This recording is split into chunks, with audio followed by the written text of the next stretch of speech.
It is we who should thank you. The records stored here are nothing short of extraordinary. There is much we could learn of Zodiac and his imprisonment, but perhaps you could offer us more focused guidance. Pray, tell us of the calamity that came before and comes now again.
Were the ancients ever able to deduce its source?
Celestial currents.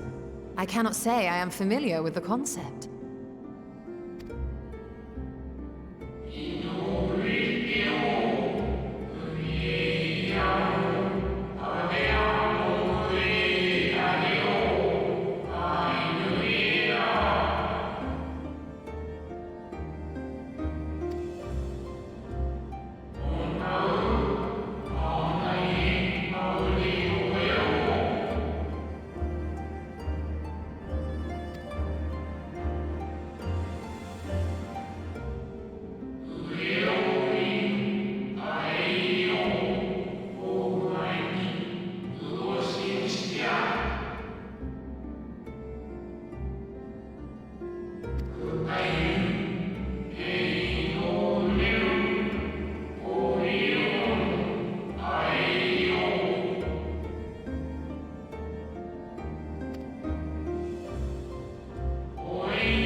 And so they sought a means to harness the forces of darkness, of activity and growth. Thus was Zodiac conceived. No less a power than a god's could set right the laws of nature and quicken the flow of ether within the star.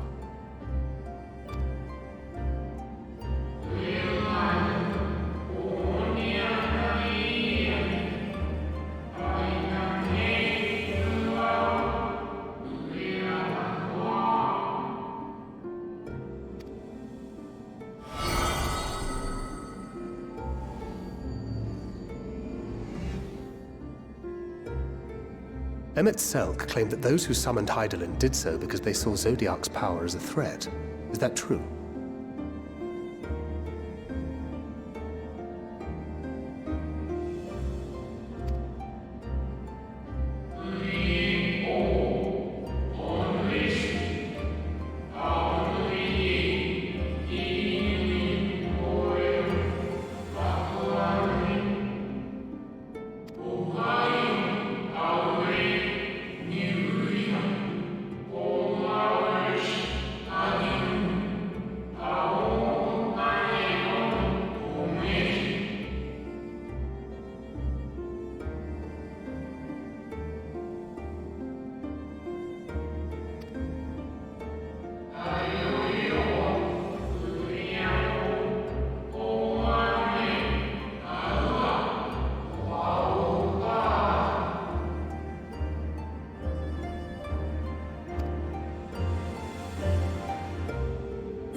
The Ascians set in motion 7 rejoinings before we came to oppose them.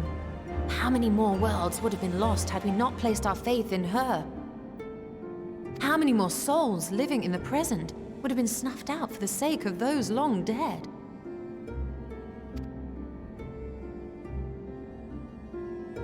Well, in light of recent events, I see no reason to doubt your words. And even if Hydaelyn is not a god in truth, if Minfilia believed that we should trust in her plans, then I choose to do just that.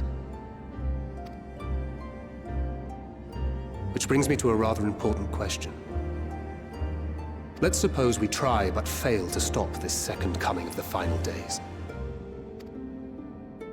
Should the source fall, what will become of the other worlds?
Yes, but what is it?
Our moonship pilot should be around here somewhere.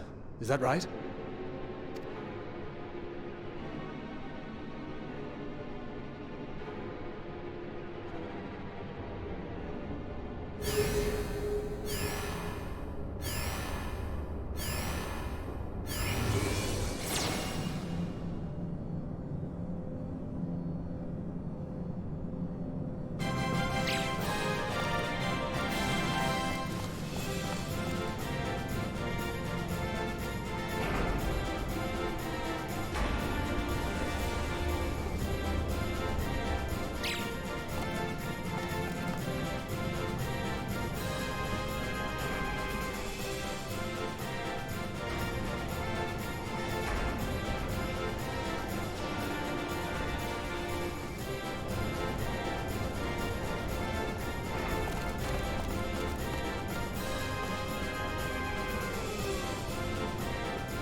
Look lively, everyone! I know, this 1243rd inspection is a mite ahead of schedule, but it is of the utmost importance, for Zodiac, alas, is no more. As of now, our mighty moon has a new purpose, to bear the people of Aetheris to safety! Our time has come, my friends!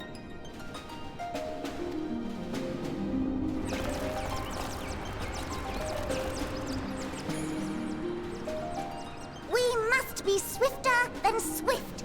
There is much to do before our guests arrive. I expect your workstations to be immaculate. And don't forget to relay our signal to Aetheris. Questions? Yes? No? Maybe so? No? Then hop to it!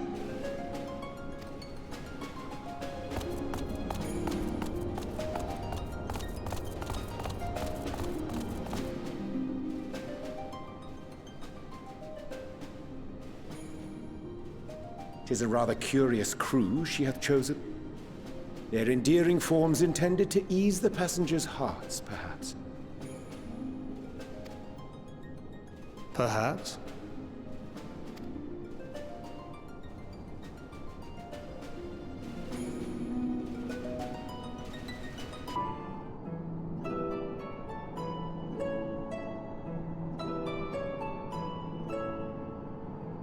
Right, of course. Introductions are in order. Ahem. My name is Livingway, and we are the Lotharites, created for the express purpose of commanding this ship and bearing the people of Aetheris to a brave new world. More specifically, I am the one whom she charged with the execution of her most vital plans. You might say I'm her right paw.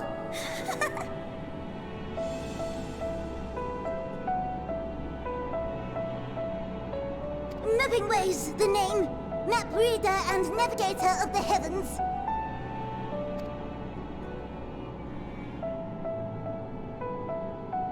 Pleasure to meet you all, but I'm still trying to make sense of this. Confusion and bewilderment are completely understandable. Fear not, I shall walk you through it. The people of Aetherius, through no fault of your own, I'm sure, set in motion a series of events that, unfortunately, culminated in Zodiac's obliteration.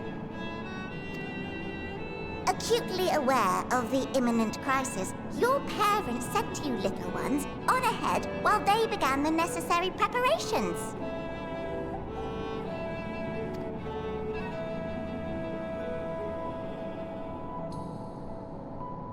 Still not following? No? Very well, I shall elaborate further.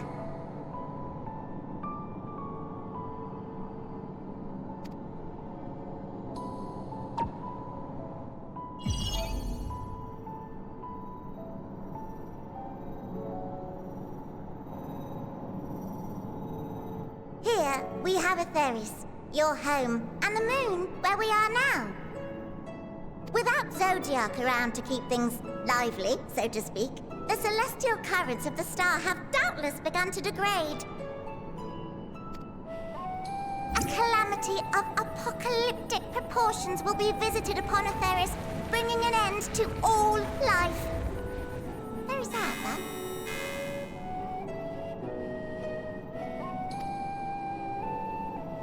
So too hath the Watcher claimed. By thine unperturbed countenance, I gather this eventuality was anticipated. The doom and gloom. Oh yes, quite expected. Imagine, if you will, that Aetherius is a delicious carrot that I've forgotten to eat and left out in the midday sun. The most earnest wishes or prayers will not stop it from rotting to the core. So sadly, there's nothing to be done but to abandon said carrot, Aetherius, in case the metaphor is lost on you, to its grisly fate. And this moon will serve as the vessel to deliver us to a new home. Just so! We will gather up as many people, supplies, and resources as our stores will hold. And then, once everyone is aboard, it's off to another star. Easier said than done, admittedly, for one does not simply hop from star to star on a whim. Which is precisely why we've spent countless years constructing the most propulsive of propulsion systems. We ought to make it to our destination in 2 shakes of a rabbit's tail.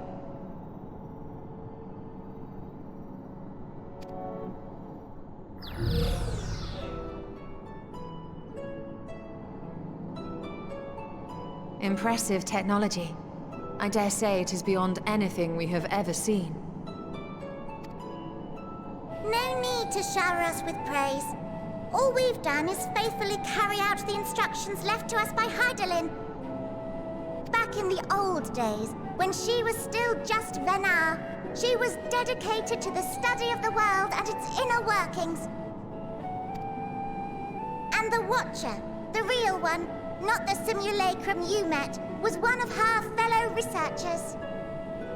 We and this wondrous vessel masquerading as a moon are products of their knowledge and know-how. There's certainly more to you all than meets the eye. Might I ask where exactly you intend to take us?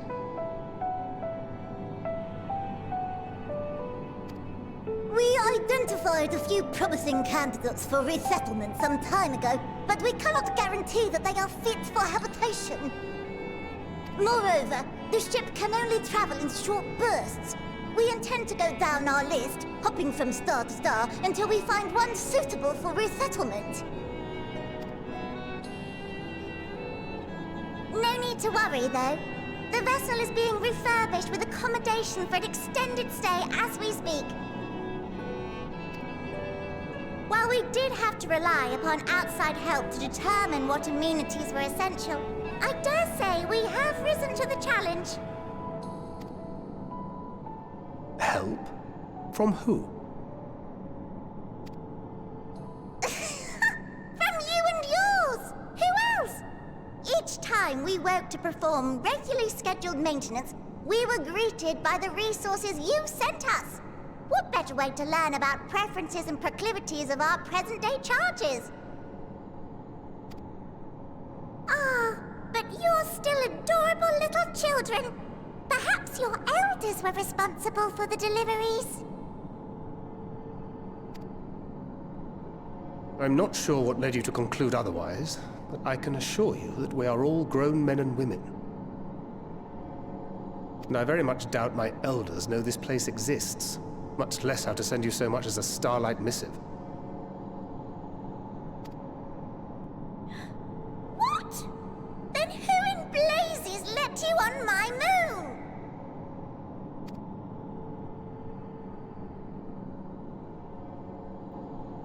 Heidelin herself led you here. You don't say! Well, that's really not children. Then why are you so small and stunted? Like little baby carrot people. Well, Amarotines were a great deal taller. In the present day, persons of such prodigious size are exceedingly rare.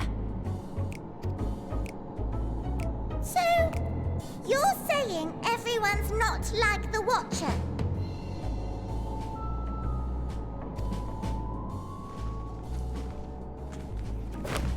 Oh, confound it all! Someone could have at least scribbled a note about your profound miniaturization. That tome in thy possession. Oh, this? One of the first books sent to us. A compendium of the people of Aetheris, with a few blank pages at the back for minor corrections and updates as needed. The sum total of our knowledge of your kind is contained in these pages. I thought it was abridged and made small for our benefit, but this isn't a regular-sized book, is it?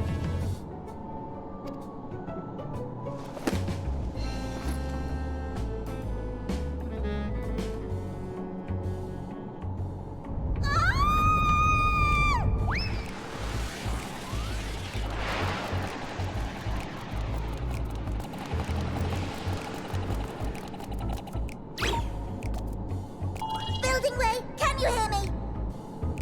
Yes, we're all very busy. Change of plans. I need you to rebuild the domiciles at 1/3 the scale. All of them. Yes, all of them, and but me no buts. See to it with all speed.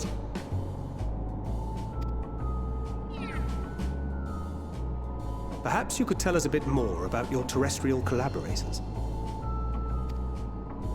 Yes, in due time. But first, I'd like to hear more about you, if it's all the same. I'd rather not risk any other complications due to outdated knowledge of our passengers-to-be.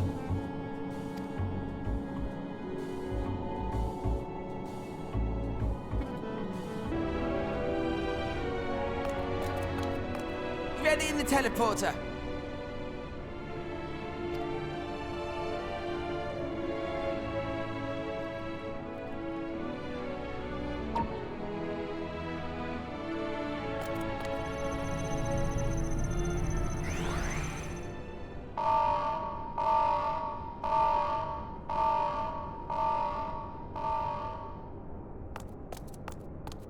Huh?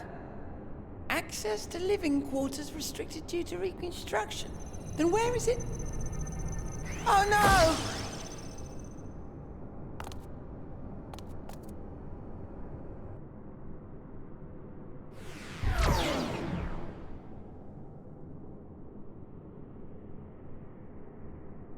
private audience, as thou didst request, for reasons I know not.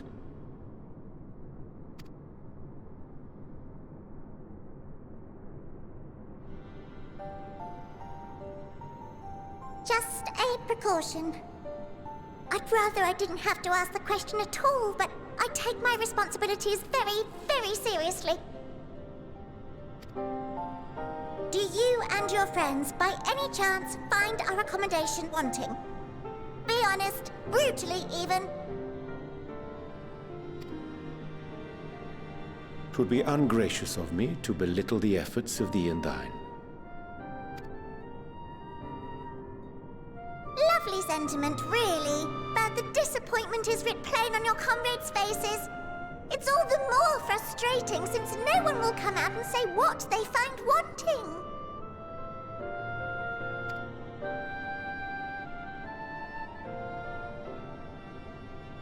If there are faults in our work, we need to know. We can, we will do better. But time is not on our side. The final days will wait for no one. If your people are to be saved, we must take quick and decisive action.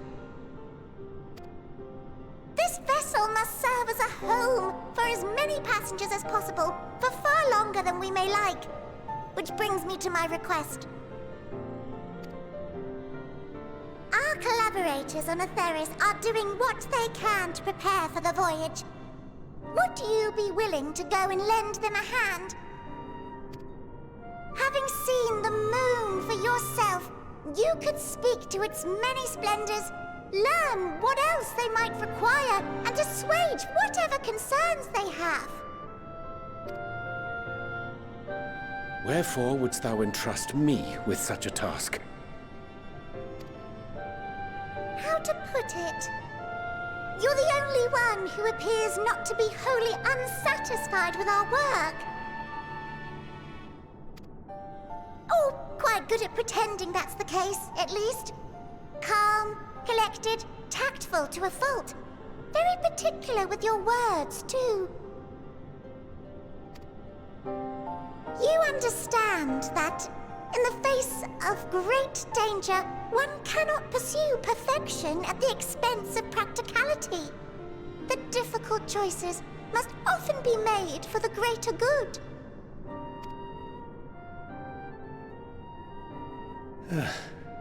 And so fate doth conspire to set my feet upon this path once more. Come again?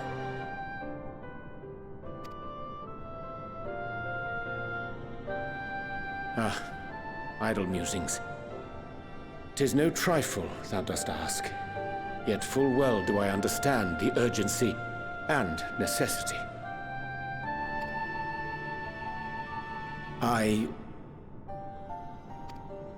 Oh, dear me! Dear me! I'm terribly sorry for the mix-up. It's a bit of a malfunction. I hadn't realized the residential quarters were inaccessible, you see. But you're still in one piece. So, all's well that ends well, yes? Won't happen again. I promise.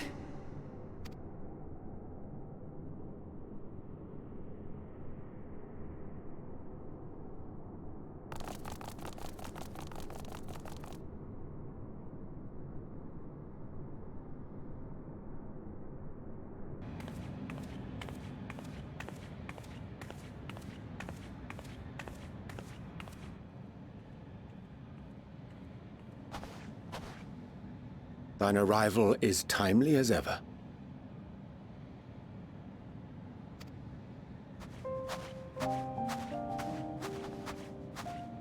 Thou didst chance to overhear my conversation with Livingway, I presume?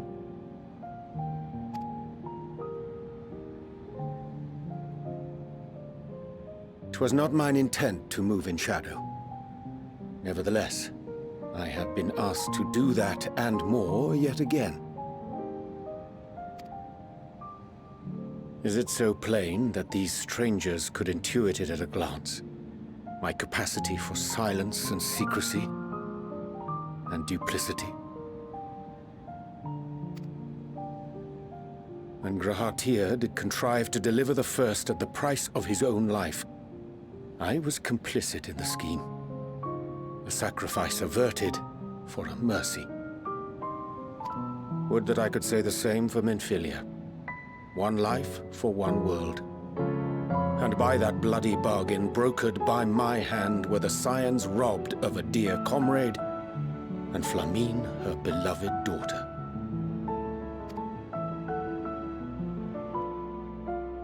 Two souls, whose selflessness was beyond measure, whose resolve was unshakable. They would not be moved even had I thought to protest. But protest I did not. Far from it. I pushed them forward. No effort did I make to seek out alternatives, ones that would not demand such terrible costs. That resignation weigheth heavy on my mind, as does the memory of another lost to mine inaction. Dearest Moonbringer, who did face death unflinching, that we might secure a means to bring low the Ascients.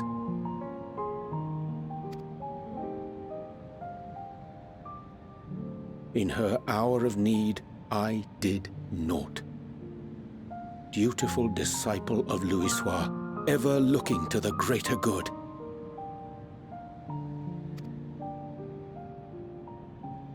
Had I shut mine eyes and bid her live instead, mayhap she would be with us today.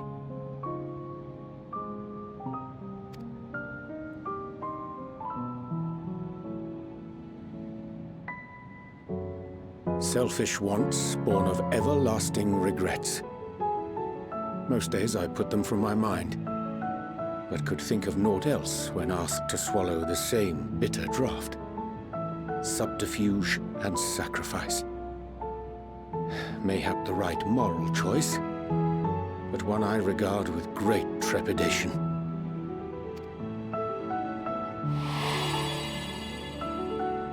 The calamity of Amarot was a tragedy beyond reckoning. One which must never again come to pass.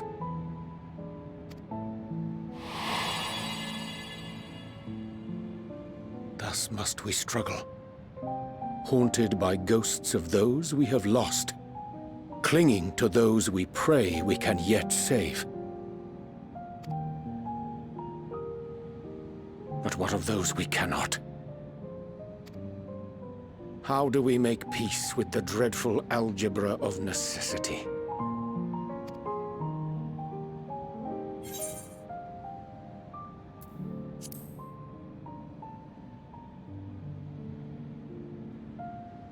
I am not alone in my discomfort, then? 'Tis surprising, though perhaps not. We Scions are wont to debate strategy at length, but are resolute and unwavering in execution.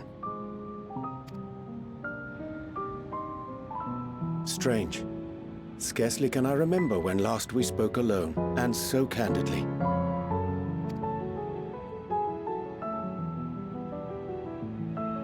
I thank thee. For all my supposed skill with words, I find it difficult to express such private thoughts. As for the Loporrit's proposition, I will take time and consider how to respond. 'Twould be to our mutual benefit if we could converse more openly with our aspiring caretakers. A concern I should be glad to address on the Scion's behalf. To dispense with all pretense and bare one's heart to another is a frightening thing indeed. But we cannot move forward ere we take that bold first step.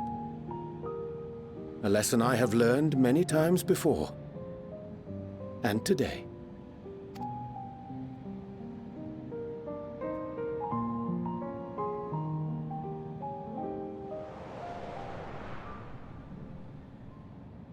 What are they saying? Curse these ears! I've heard bugger all!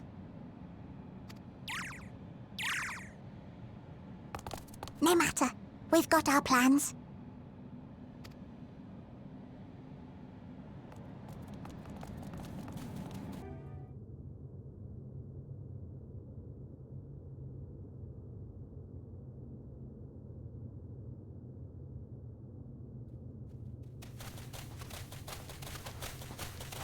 And what, pray tell, do we seek at the Watcher's Palace?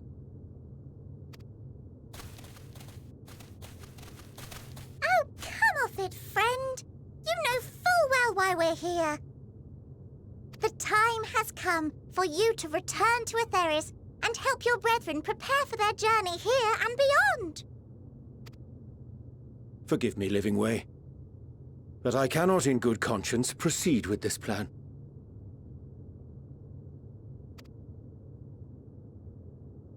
Huh? But what about the final days? The death and the doom? Oh, we have to hurry before it's too late!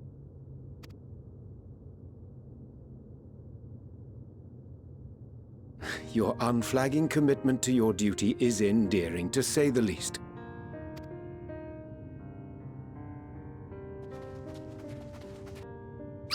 Oh, bugger!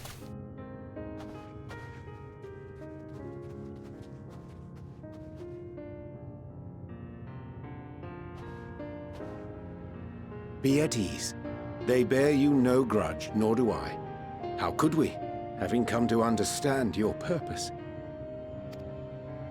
For millennia, you and yours worked tirelessly towards the singular purpose of this heavenly vessel's construction. An arduous feat by any measure. It is clear you have spared no effort. Why, your very names are a testament to your dedication.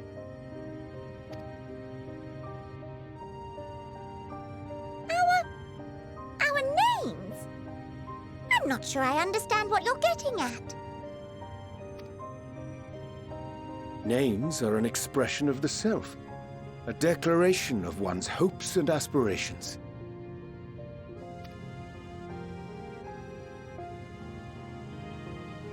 Your use of contemporary, uncomplicated nomenclature doth ensure clarity of purpose. There can be no doubt that your love for the people of Aetheris is boundless and pure.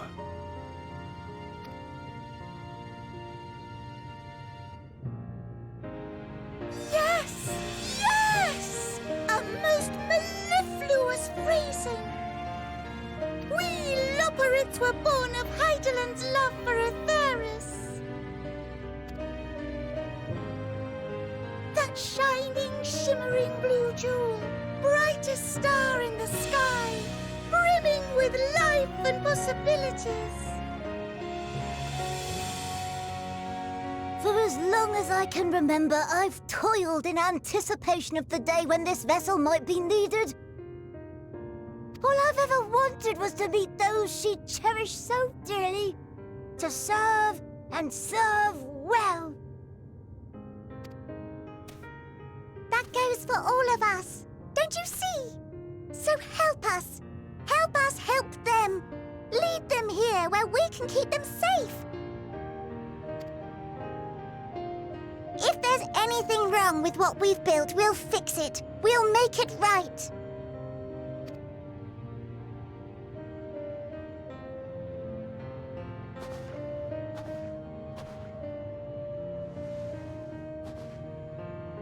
Your works want not for repair. Yet there remaineth much for you to learn of men and your own kin besides. Singing Way, thy name bespeaketh more than the simple marriage of rhythm and rhyme.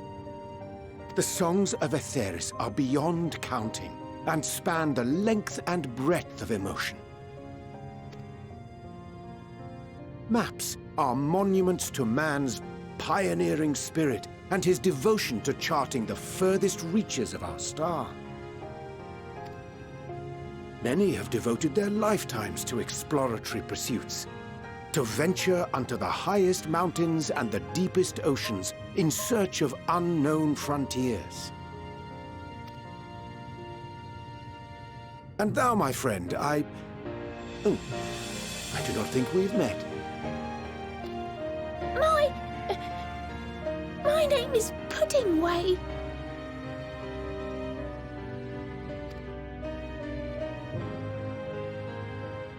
Puddingway? Yes, indeed. A name of deep and abiding significance, I'm sure. but one perhaps better communicated through delicious deeds than tasteless words. A judicious application of fey magics at a later juncture may be appropriate.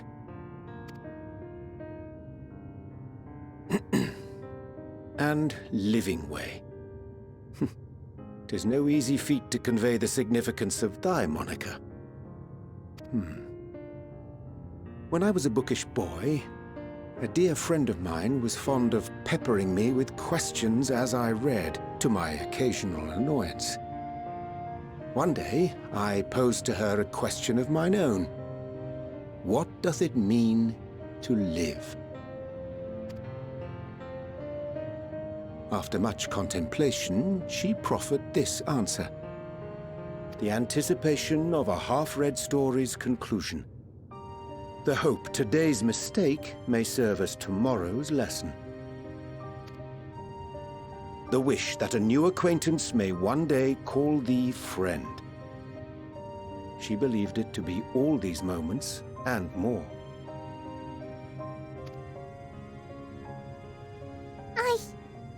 I want to understand, but... I, too, still labor to find mine own answer. 'Twould be my pleasure to assist you and yours in embarking on a journey of self-discovery and enlightenment.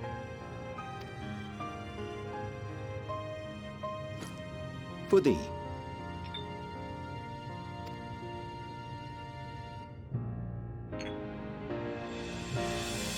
Ink as blue as the waters of Aetheris. Made in haste, though I assure thee, the quality has not suffered for it. The people need not be persuaded by honeyed words. Nay, I have faith they shall do what is right in due course. Until they do, I beg your patience, friends. And with that ink, let us fill the empty pages of Livingway's compendium. An open exchange of ideas will surely afford you all a better understanding of modern man, and with it, ideas for improvements and renovations. But more importantly, it shall empower us to together find a way forward.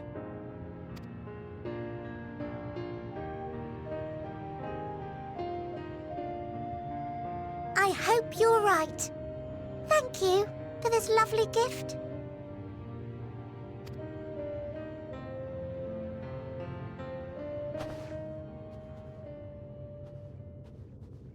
There you have it. I shall remain with the Loporrits to ensure that all is in order.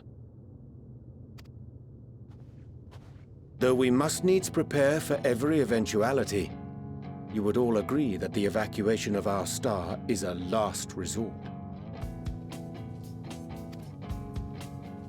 To accept failure is to accept the demise not only of our star, but that of Reen's, of all reflections, and the souls that call them home. Which is why I have every faith that you shall fight to the last, that such drastic measures may prove unnecessary.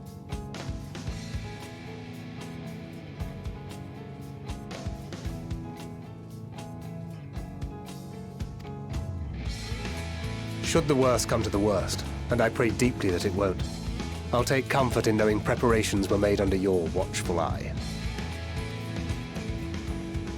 Aye, thou mayest be assured that if calamity cometh, not a soul will be left behind, if being the operative term.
to interrupt, but I feel like I need to make amends for all the secrecy.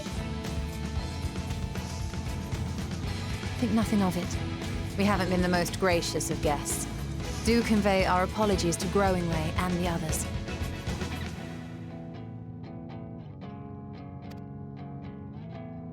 But of course! And when next we welcome more guests from Aetheris, we'll have learned to be much more hospitable hosts. Oh, and circling back to the matter of inappropriate secrecy, we ought to discuss our benefactors.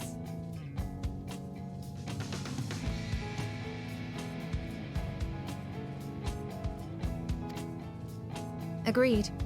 The Sharlayan Forum, yes?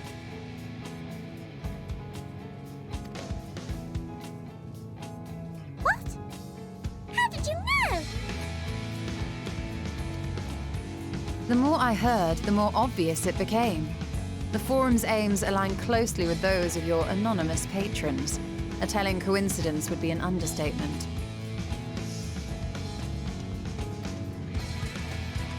Though had we not taken it upon ourselves to peruse certain restricted tones in Labyrinthos, we might still be unaware of their plans. But let us continue this discussion upon our return. I dare say we have kept Alphino and the others waiting long enough.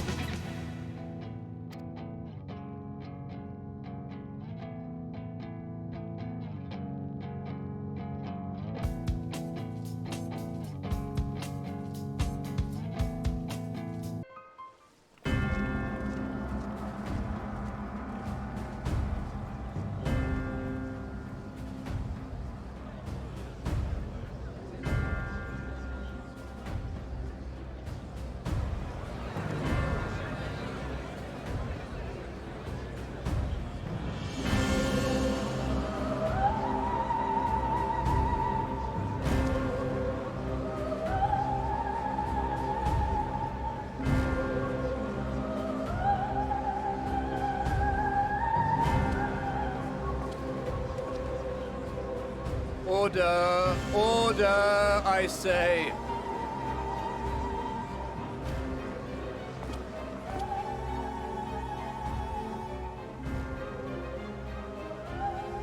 I thank you all for gathering here on such short notice. This day we must speak of grave affairs and their implications for the future of Sharlayan, nay, of this very star.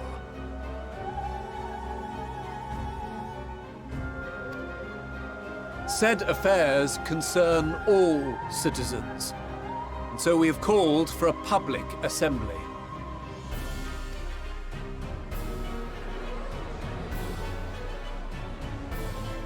You may have heard rumors of the Telophoroi and the havoc these madmen wreak abroad.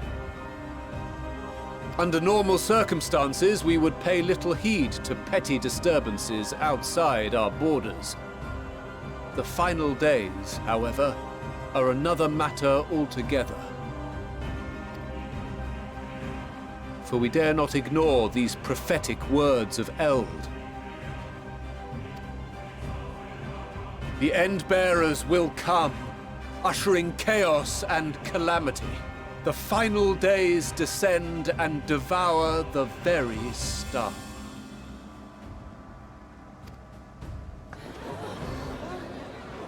I've never heard this prophecy. Is it true? Will all that really happen? Calm yourselves. The time has come to speak of the Forum's most sacred duties. But first...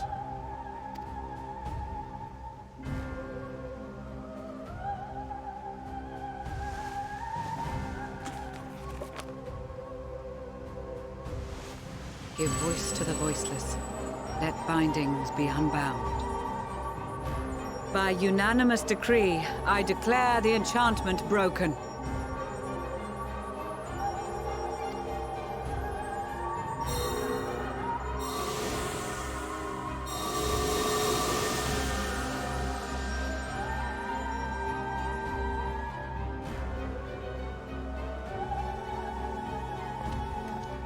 Master Leveilleur, if you would. Very well.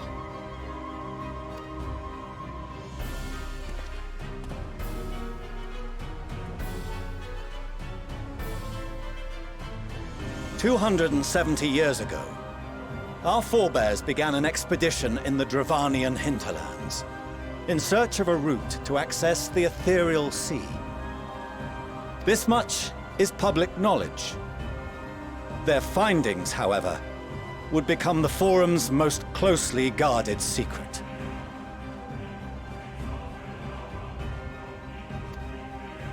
What those researchers discovered in the hinterlands was not a passage unto the ethereal sea, but the very heart of our star, and Hydaelyn herself.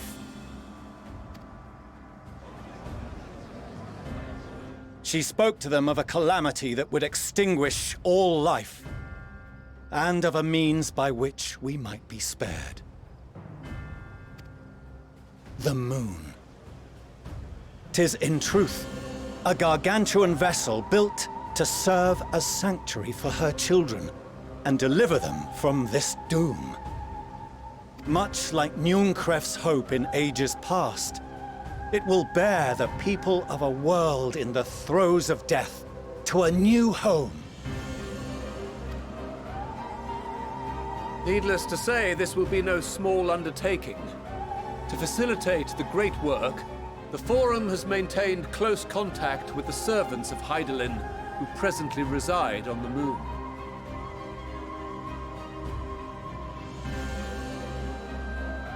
Convinced that the foretold end was all but inevitable, we began amassing a wealth of knowledge, not merely for the betterment of our nation, but in preparation for the journey to come. You reveal this to us now? By the gods, how long do we have?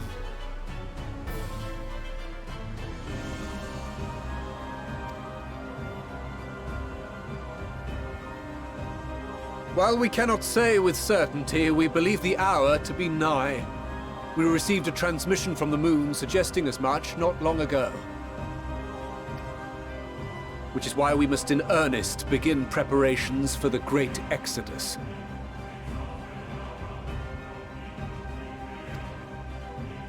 For his impressive contributions and the leadership he demonstrated during our withdrawal from Dravania, we have elected Master Leveilleur to oversee this initiative.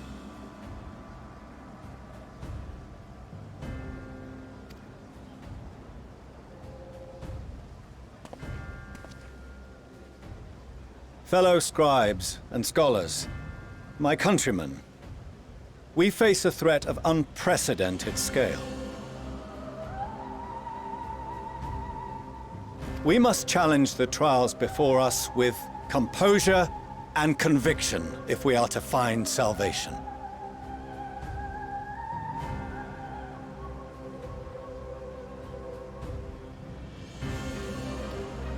The wisdom of Sharlayan has ever been a shining beacon in the darkness, and so it shall continue to be. It is our solemn charge to see our heritage preserved for future generations. For those who will come after, we will brave a new frontier.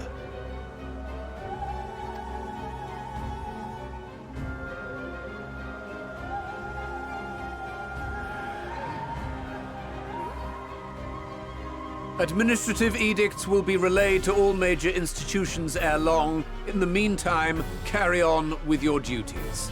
With that, I hereby call this assembly to a close.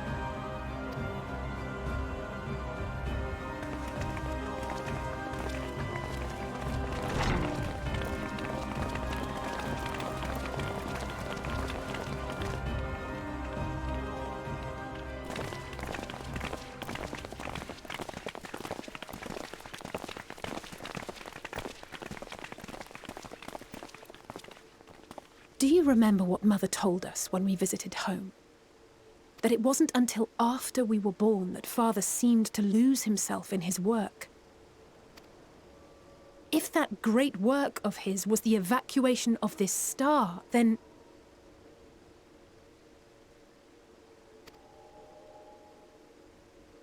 Yes.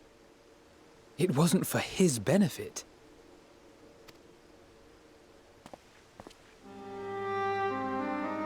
Would you mind waiting here a moment? I wish to speak with Father before we leave.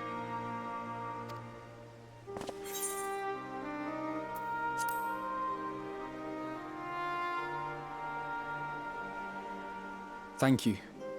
I shan't be long. If it's all the same to you, I have a few choice words to share with Father as well.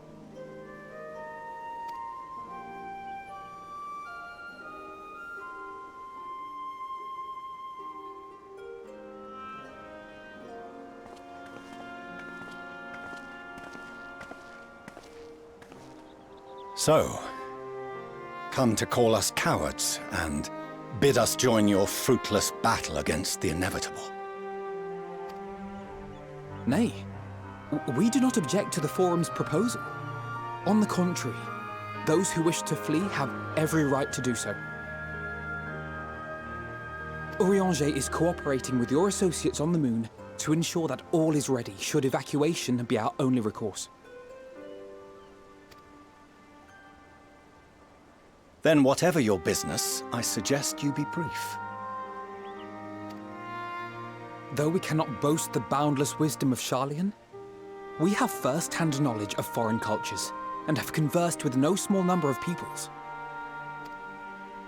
These experiences have taught us fundamental truths that cannot be recorded in any tome, nor charted on any map. The beating heart of this planet is its people, many of whom would give anything, even their lives, to protect the lands they love.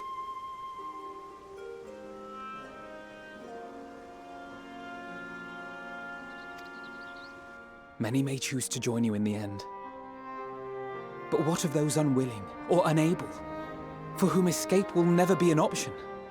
What would you have them do? To ignore the plight of those one might conceivably save is not wisdom, Father. It is indolence. This is why we choose to fight. We'll not ask for your understanding, Father. Only that you don't turn a blind eye to the good we have done. That we can still do. We're not children in need of protection. Hold fast to your principles and let the world burn if it please. But we believe there is still another way. And if there is, we will find it. You see if we don't.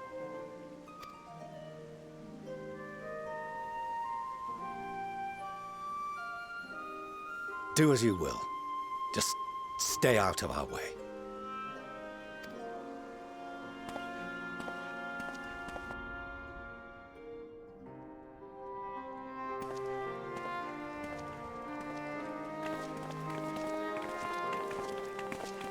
Were he not so consumed with self-righteousness, he might tell you how proud he is of you both. Bold words call for bold action. And there'll be no turning to your father should plans go awry. As if I ever would. So long as there are those who wish to stay and fight for this star, we have to do what we can to help them.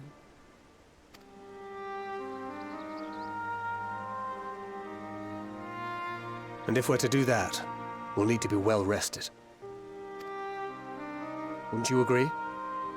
And having triumphed over what we once thought to be the source of all evil, I can think of no one in greater need of at least a dozen winks.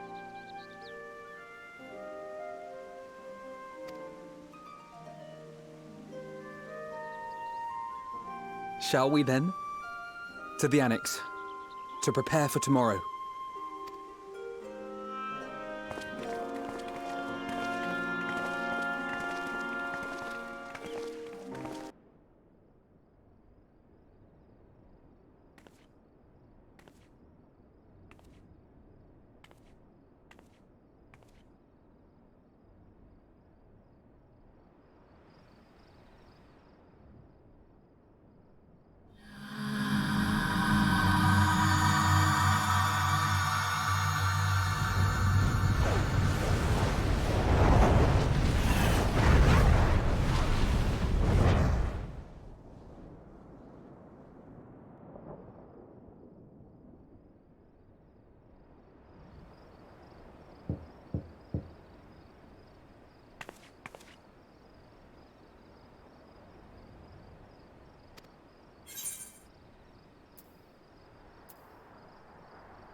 Oh, apologies. I didn't mean to...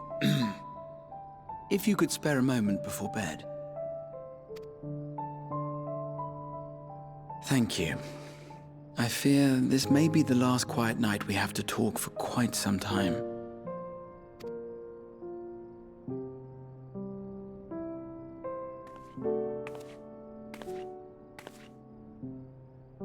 I am troubled of late.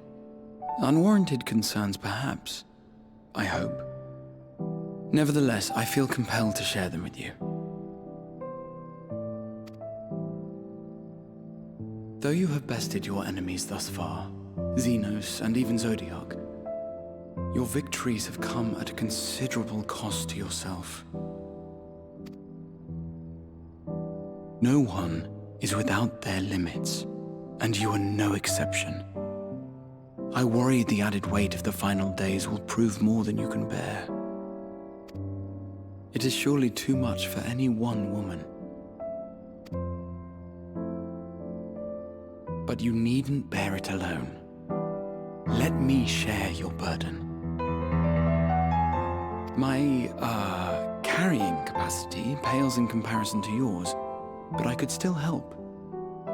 Shoulder the occasional satchel from your ever-growing mountain of, baggage.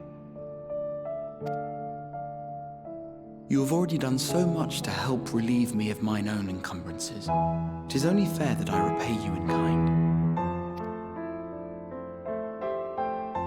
Of course, it needn't be only troubles we share. Moments of joy may seem few and far between now, but there will come a time when we look back fondly on this journey. The inquiry at the Forum, our march through the snows of Garlemald, our impromptu dinner in this very room. All of it. And that is to say nothing of the journeys yet to come. To the ends of the world and beyond.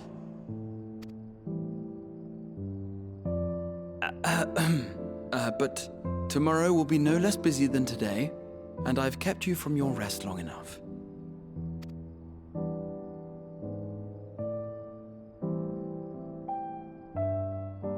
Sleep well, my friend.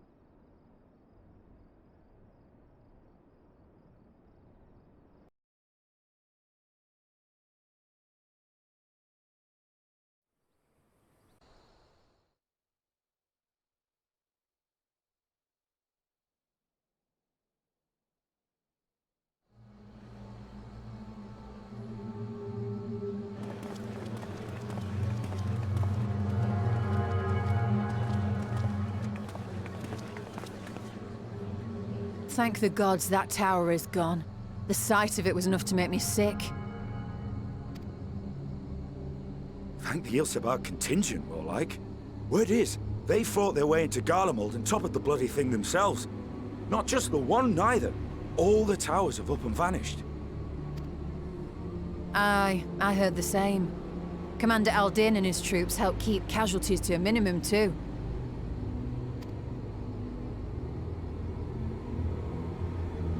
But is it true they brought back tempered Garlean soldiers? As Commander Aldin tells it, they've a treatment for that now. But don't you worry. Cured or not, they've no plans to bring them into the city proper. I see. Well, that's a relief then. I know we've brothers and sisters among the lot, but I can't say I'm eager to welcome them home.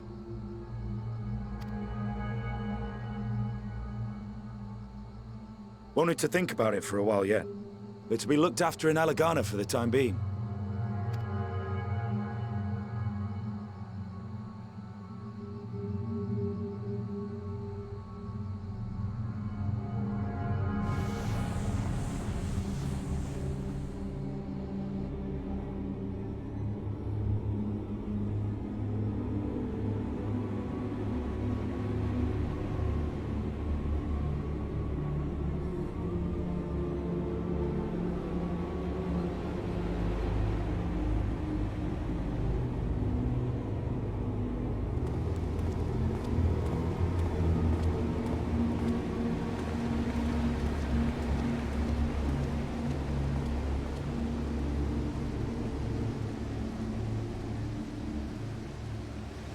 Another day, another commission of paramount importance. Well, what have we here?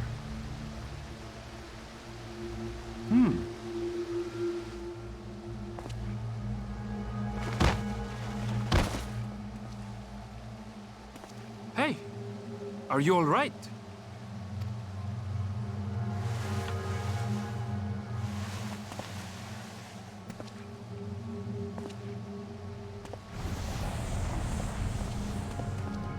Was that?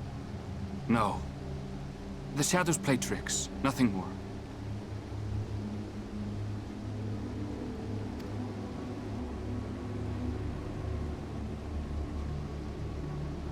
The towers are gone, and the Garlean threat is abated. Yet, why does it feel as though it's about to get much, much worse?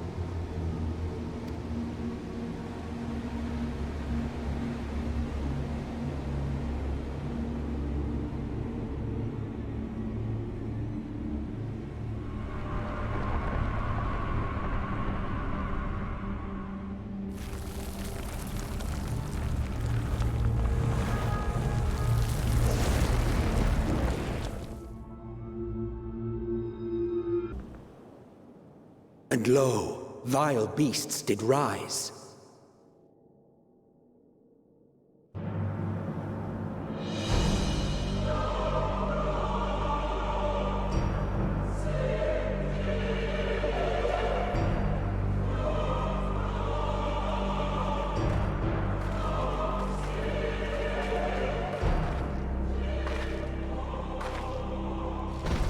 Leaving naught in their wake but blood and ash. Sun scorches earth and boils seas. And our sins ascend unto the heavens. 3 dooms to unmake all we were.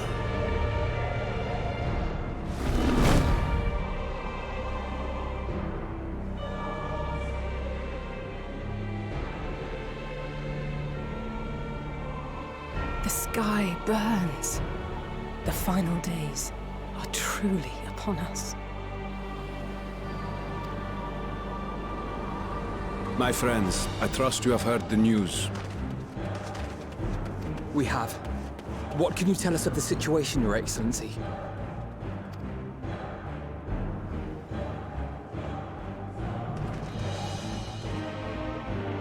Last night, the Isle was rocked by tremors, and the earth itself cried out. Aloft, the heavens began to burn. From all about, unholy beasts, the likes of which we had never seen, came forth in fury and rage.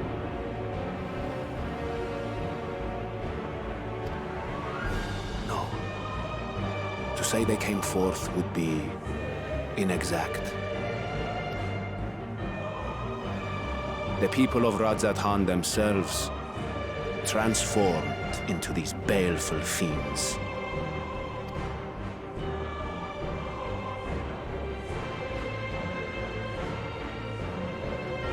Though the phenomenon was observed throughout our lands, the first creature, the largest and most dreadful of the lot, wrought havoc upon us here in our fair city.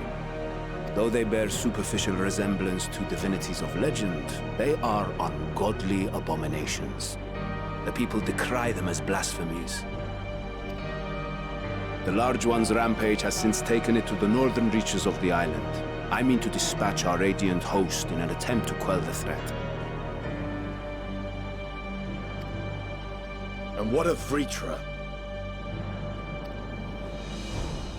Vritra too makes for the north of his own accord, and yet he knows the blasphemy and its minions were but yesterday his beloved people. I pray his boundless compassion and mercy does not deter him from taking unenviable but necessary action.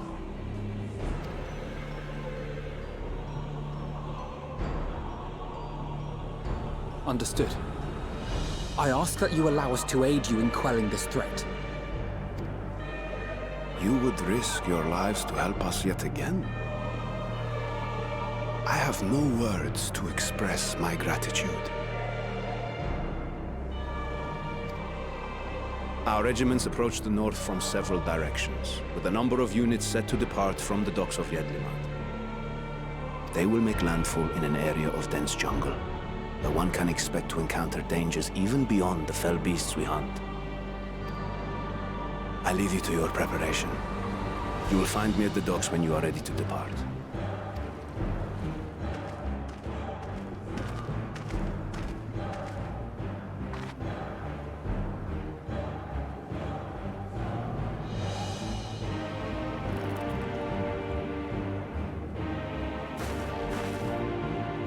We're as prepared as we'll ever be. Let's go.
As I feared.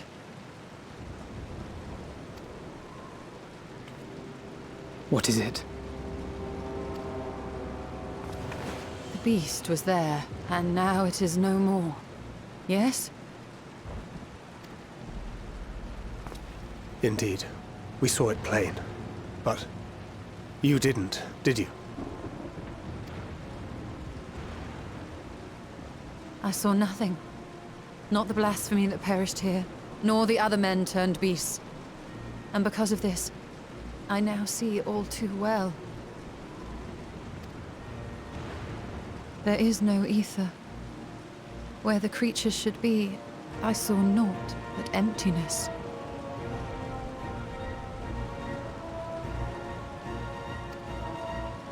Emptiness? But that would mean... Recall the words of the Watcher.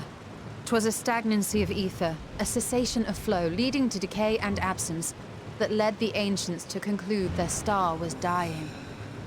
This is the same phenomenon. The instant these people are seized by the transformation, their ether begins to rot and crumble away like dried mud.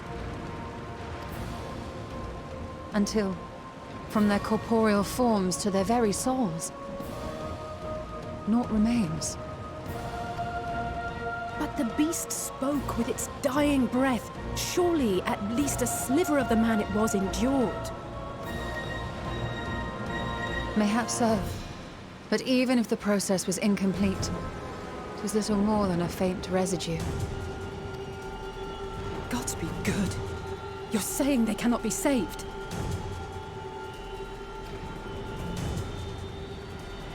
Not by any means known to me. Or by any means at all, like as not. For there is naught left to save.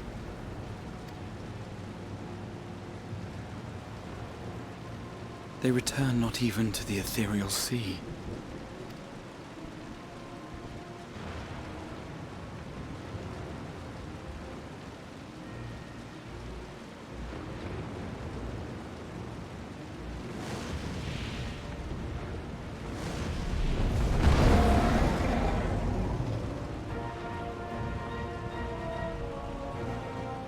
The beasts rage on, their hunger insatiable.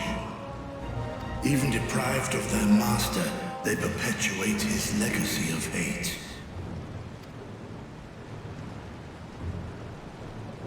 Once proud sons and daughters of Thavnir, all of them, and now I spill their blood.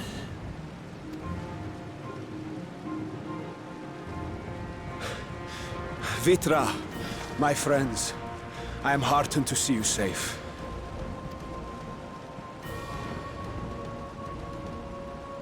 You put your secret at risk. Those closest to me already know the truth. A truth I must now share with one and all.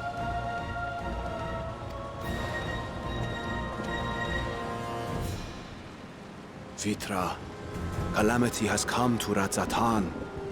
Our fair nation is rent by screams of pain and despair. More than ever, we require a strong leader to shepherd us through the storm. Reveal your true self to our people, Vitra, and guide us to salvation. What madness is this, I-One? Thou dost forget thyself. Were we to reveal our duplicity, it would do naught but foster confusion and chaos. Nay, I shall remain the Satrap's loyal ally, and do battle with the beasts.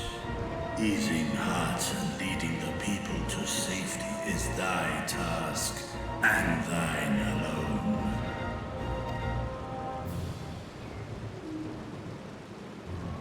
I ask that you remain at Ahewan's side, and render unto him what aid you may. I know not what lies ahead, but without you, Radzatan will not survive.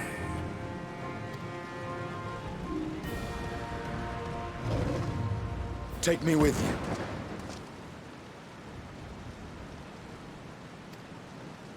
I am as at home fighting in the air as I am on land. Take me with you. Were my words unclear? I require no assistance. Thy place is at Ahewan's side.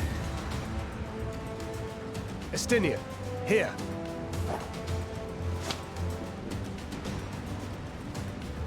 The last thing you ever wanted. A link pearl. We'd gain much from knowing your elevated perspective. And it'll keep you from getting lonely, which I know you love.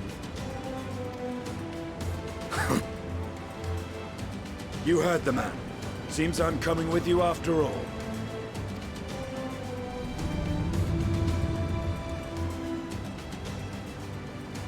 Then I pray thy grip is iron.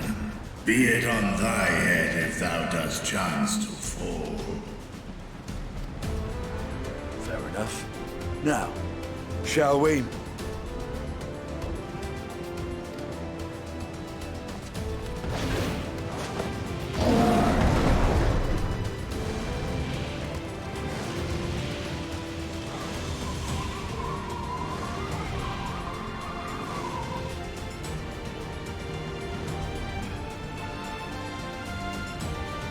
I fear it is as Vitra says. We will not survive this on our own. While I am loath to impose upon you again. I would insist if you did not. 'Tis the very reason we have come. Then once more I find myself without words to thank you properly. Let us return to the capital and plan our next course of action.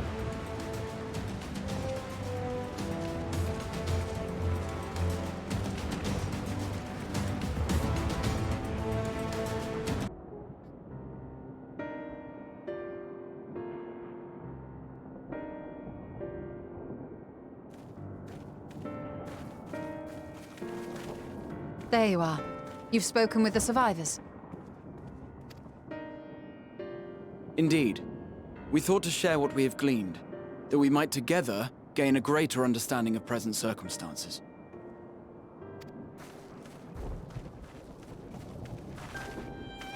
Fortuitous timing. Alize and I completed our own investigations not long ago. Then we should take a moment to compare notes. Shall we begin with the two of you?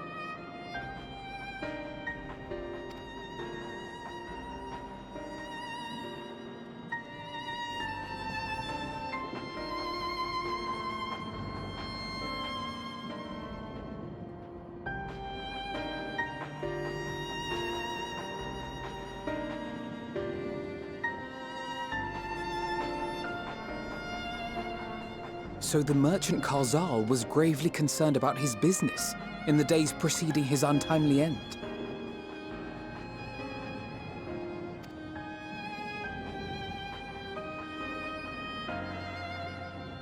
The tales we heard were much the same.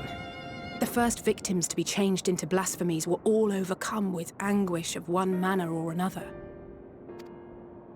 Then those who saw their loved ones stolen before their eyes succumbed to a similar panic, setting in motion a chain of transformations. Fear, unease, despair. These negative feelings serve as a catalyst. If so, then it is not unlike the calamity that befell the ancients. With their creation magics, they unwittingly gave form to untold horrors. Had they simply lost control, surely it would have manifested in many forms, not all of them monstrous. Yet somehow, this phenomenon is triggered solely by the darkness in their hearts, a common thread with what we now witness. Common, but not identical. While the beasts the ancients faced were forged with magic alone, those of today are born of sentient beings.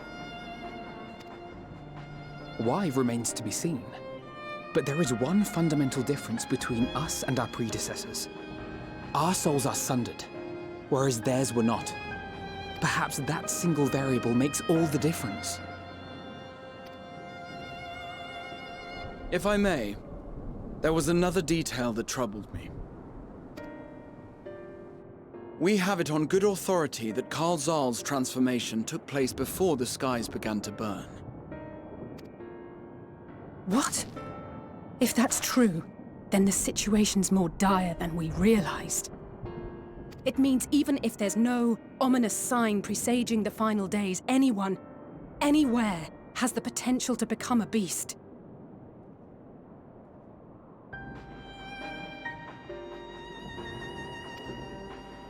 Even in lands we thought safe, even as we speak.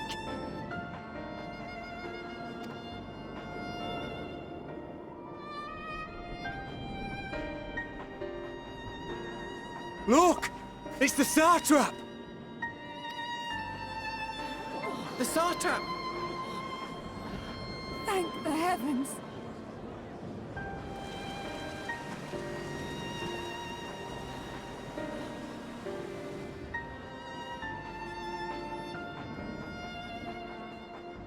My countrymen, I am relieved and heartened to see you strong and safe. While the danger has not yet passed, far from it, allow me to assure you that the beasts that raged within the city walls have been exterminated to the last. Outside this sanctuary, the brave men and women of the Radiant Host and our dragon ally continue to battle our unholy foes. I pray these tidings put your minds at ease and help you calm your hearts. Have faith that we shall soon conquer this terrible trial.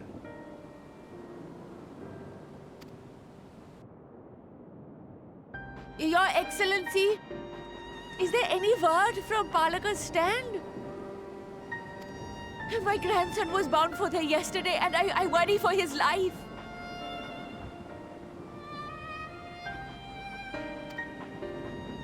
We are still awaiting a report, but I promise you, as soon as I have aught to share...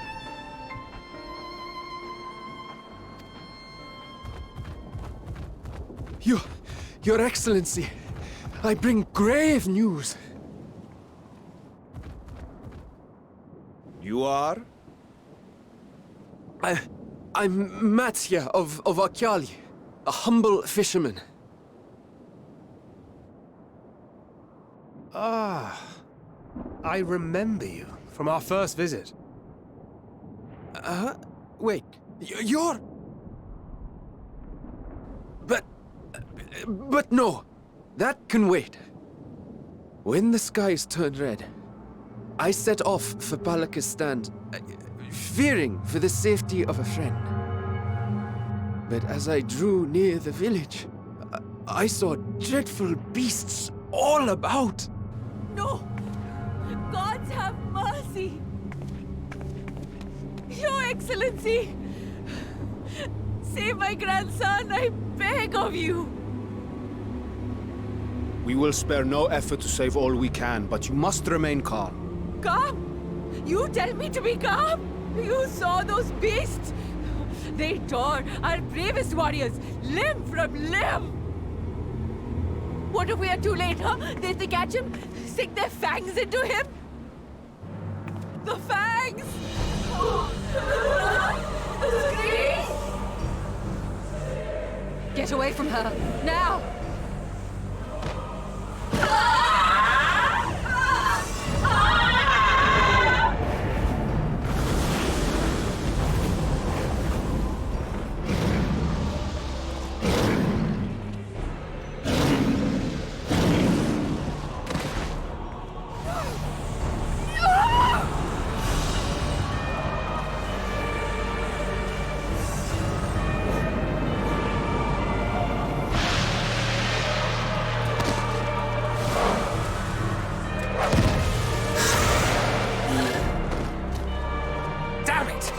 We've got to kill them before it spreads. We'll handle this. See the townspeople to safety.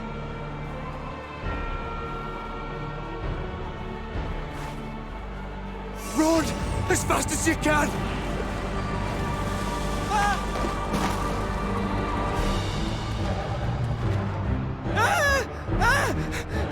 No!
My son.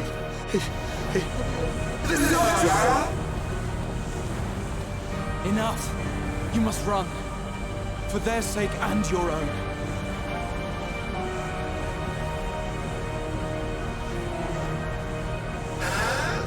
Yes. You will survive. You must.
Be strong, my friends!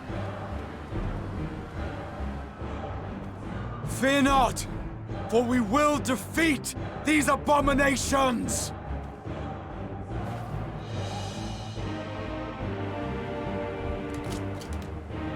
Brave men and women of the Radiant Host, lend your Stola and Thancred your aid. Let not a single beast escape.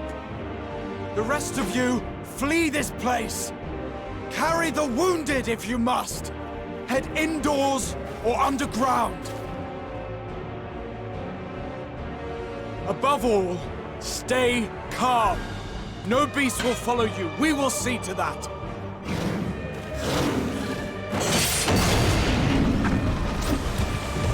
Alphino! Alize! Leave the city to us, and make for Palaka's stand at once! Matsya, show my friends to the village! I promise you, they're more capable than the host's finest! Right! Go with them, will you? We will save these people, as many as we can.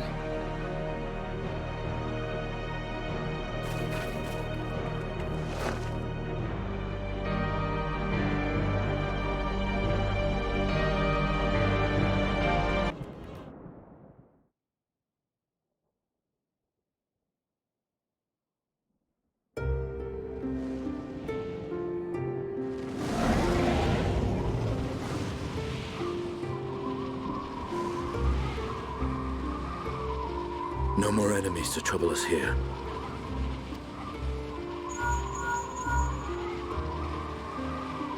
It's me. How fare you below?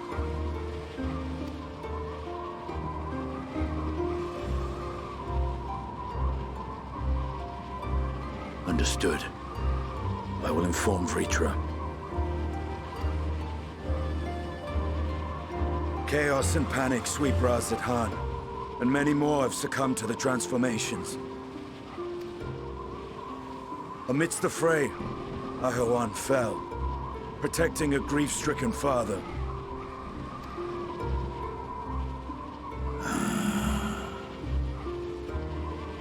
My friends fight alongside your Radiant Host to secure the capital. Beasts have been sighted in Palaka's stand as well. We have divided our forces in hopes of quelling the threat there.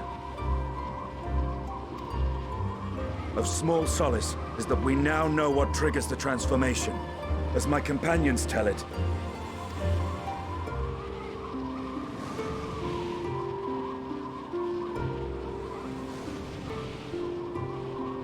So it is the very fear and despair in their hearts which inflicts this abhorrent punishment upon them. A nightmare from which my children will never awake. O capricious and cruel fate, they are undeserving of such condemnation.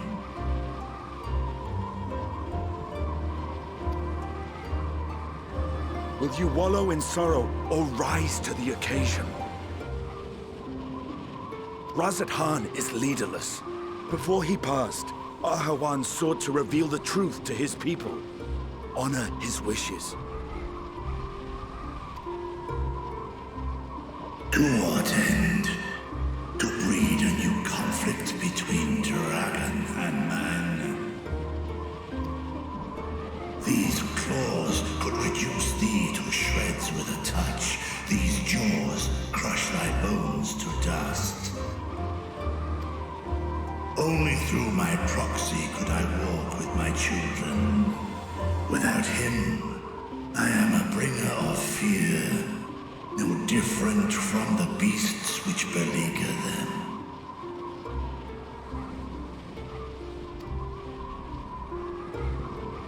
Perhaps so.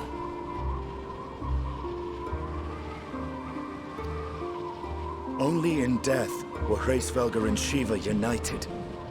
Indeed, whenever man and dragon have come together, death has ever been the inevitable result. It was our fear of your kind that sparked a nigh endless war.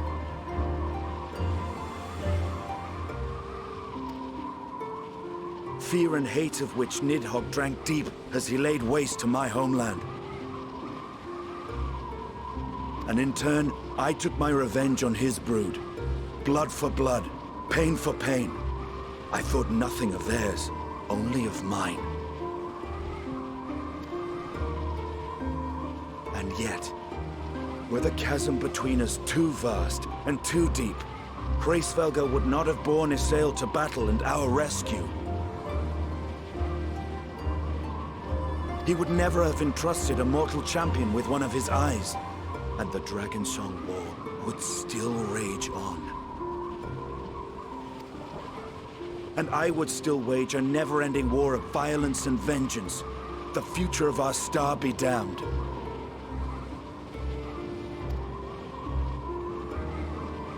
I cannot speak for Ahawan's greater goals, yet I know that he served you, served your people, long and true. In this time of unprecedented crisis, he turned to you. You could do worse than to place your trust in him. It will not be easy, but the future of Radz-at-Han hangs in the balance.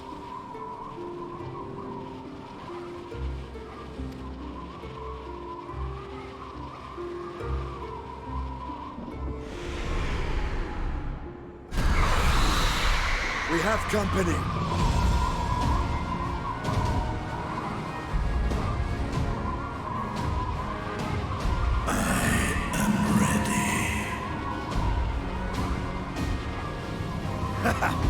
The hour has come, Vritra!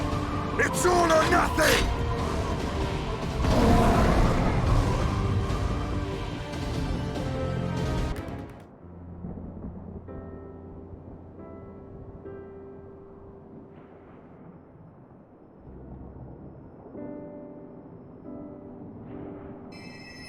Courage, friend. The pain will pass. Has anyone seen Mevan?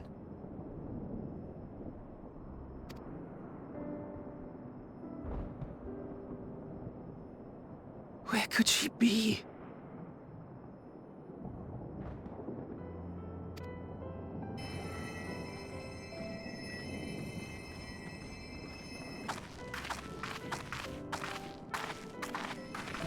We've dealt with all the blasphemies, and made certain no villagers are still in hiding.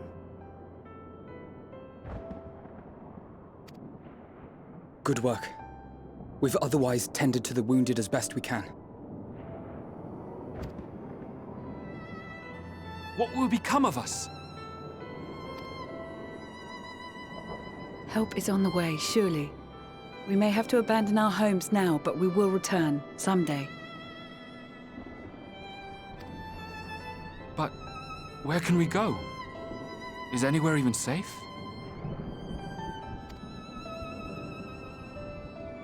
That I cannot say. Well, I can. Nowhere's safe.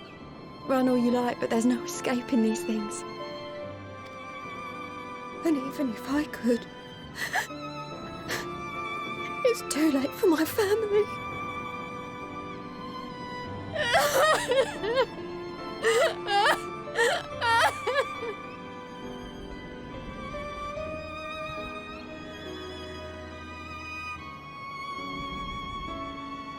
This isn't good. The more they dwell on the tragedy, the more likely we are to lose them too.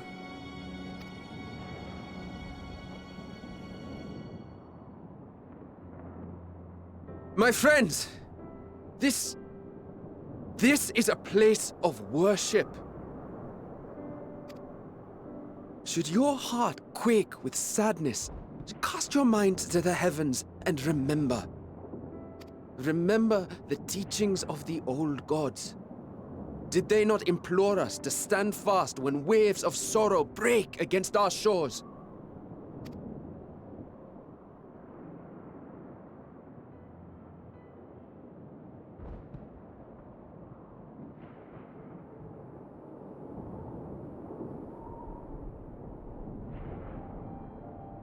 Know this, my children. There is more ugliness than beauty in this world. To live is to suffer. To drink of calamity and drown in anguish. To toil and be tested, always and ever. is a perilous path you walk. Death lurks in the dark, and is the sole promise that awaits at journey's end.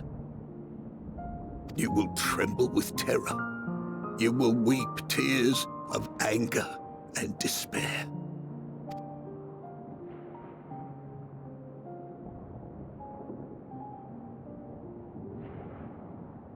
But do not avert your eyes. See your life for what it is. Then will you see how the hardships make you strong.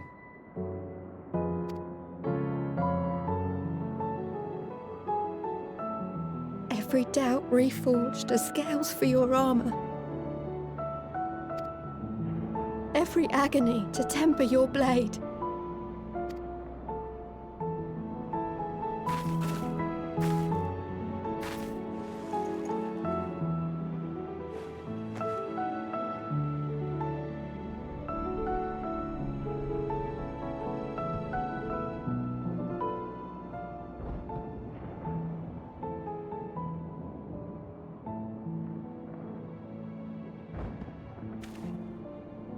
Thank you, lad. We'd almost forgotten who we are.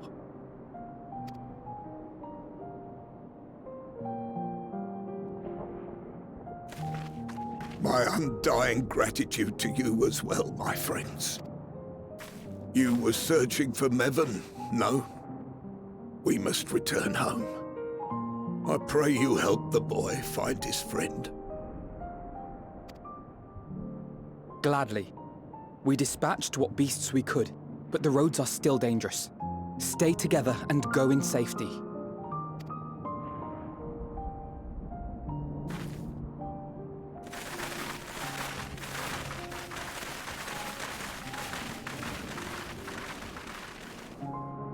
That was very impressive, what you did back there. Those words seem to resonate with your people.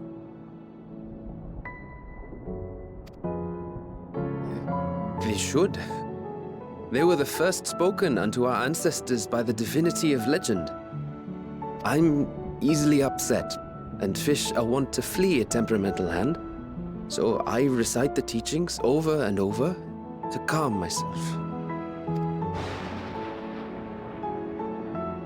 They're lovely and inspiring to hear, though I imagine they were born of great misfortune. They are born of life. There's as much bad as good in it. More, many would attest. All the more reason to appreciate the good when you can. I won't argue with that.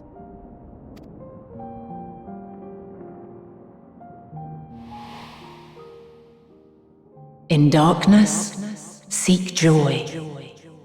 Surrender not to sadness, and see beyond despair. Walk free, and bear the light for others to follow.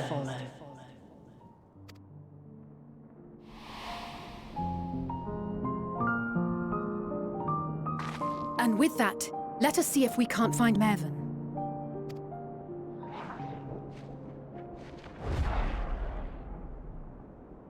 Did you see? That beast was chasing someone.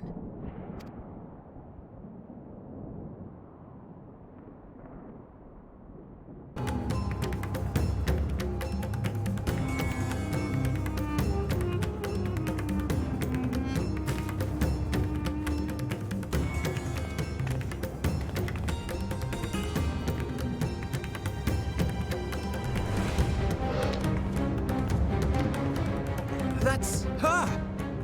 No, I'm sure of it! Mevon! Don't! Please!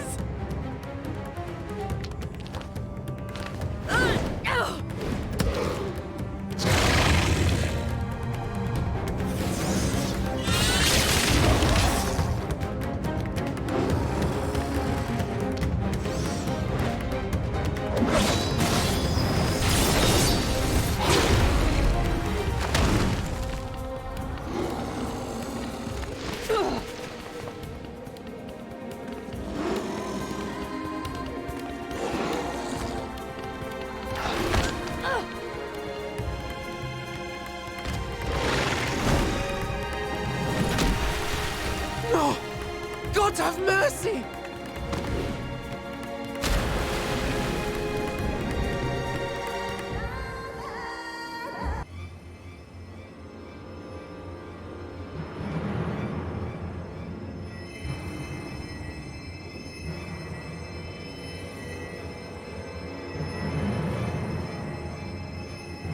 She's so cold, Elfino.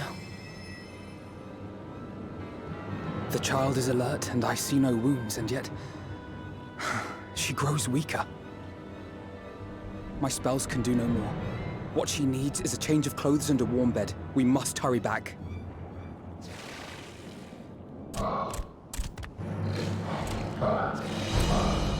Not now! Matsia, take the child.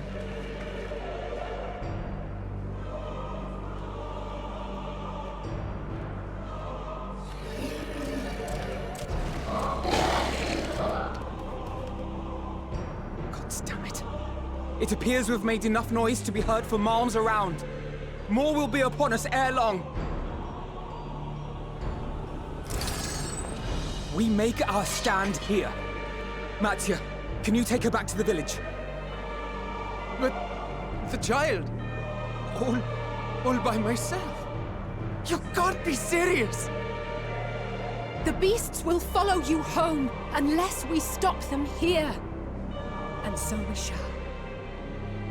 Be strong, Matsia. Her life is in your hands.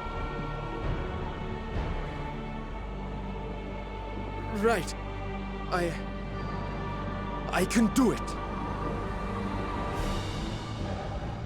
I know you can. We'll keep them busy, Matsia. Go! Quickly!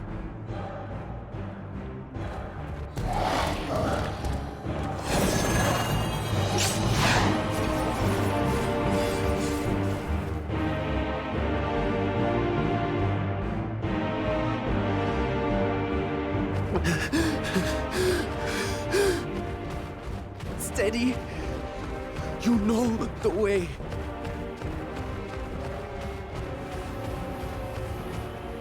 No!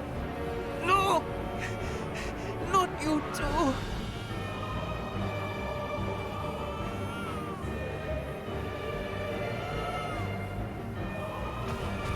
Don't be afraid. Don't be afraid! To live is to suffer, to drink of calamity. It is a perilous path. Death lurks in the dark.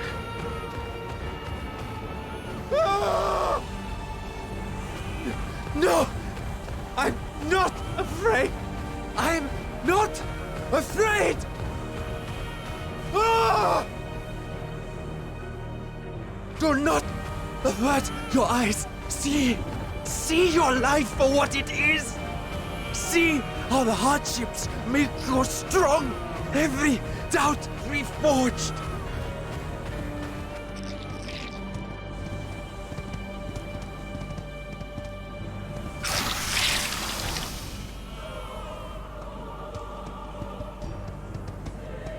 Every agony.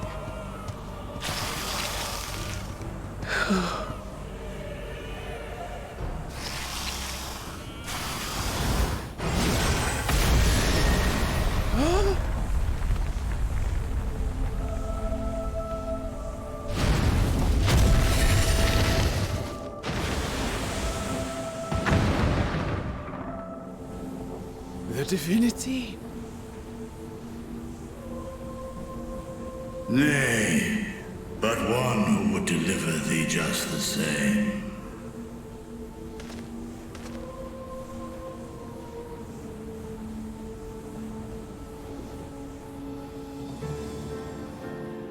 Please. You must save the child. She is all that remains of Mevan and Grasef. Please.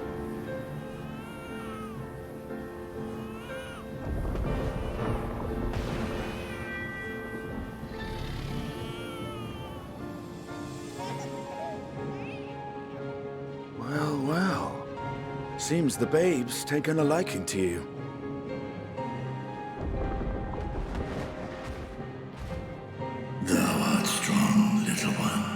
Let us convey thee to thy home.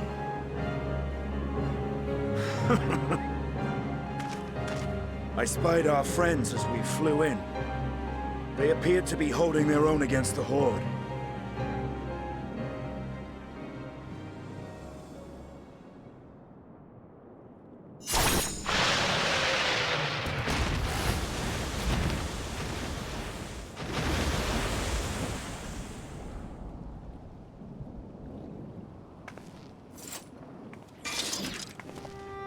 Right. That's the last of them. We should hurry and find Matsia.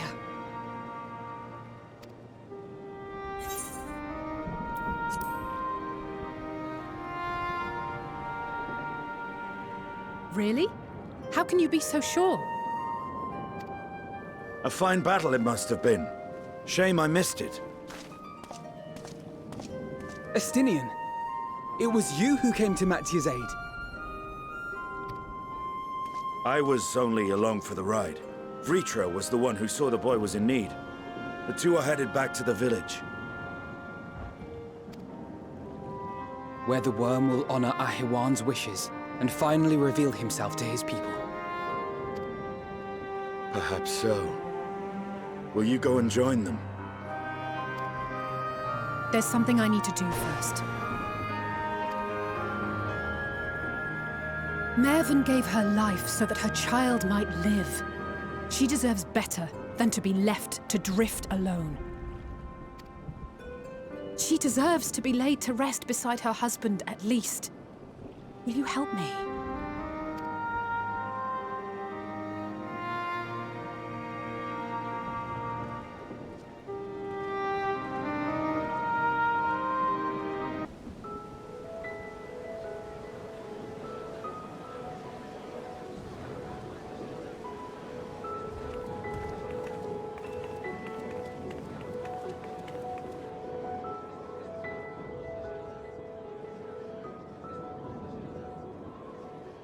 Look!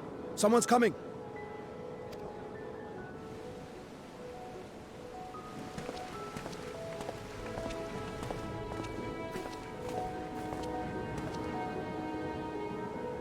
People of Razathan, it warms my heart to see so many brave, resilient souls before me.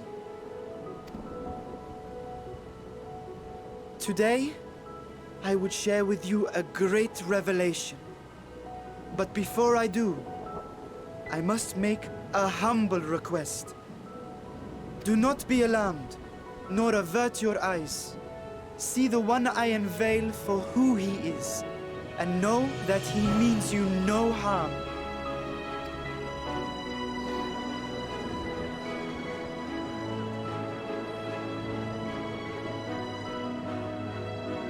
Very well. I dare say it can't be worse than the horrors we've already seen.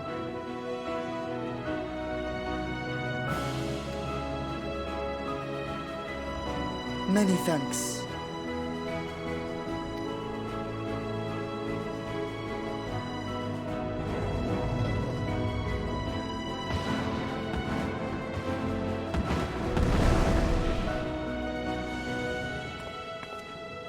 A dragon!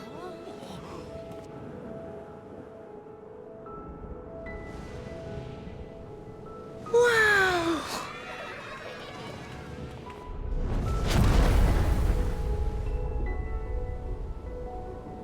People of Razathan, I am Vritra, and for years uncounted hath this isle served as mine abode.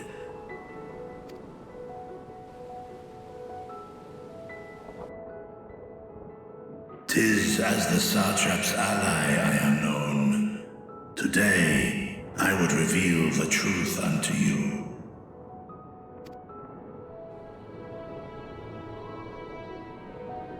Let us hope they accept him.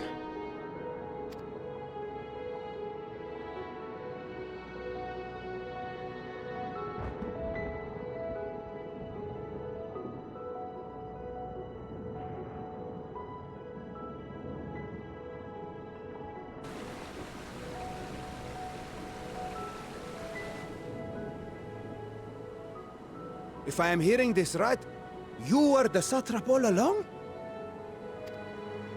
Vashan! I mean, Master Vitra, does your divine eye really see all?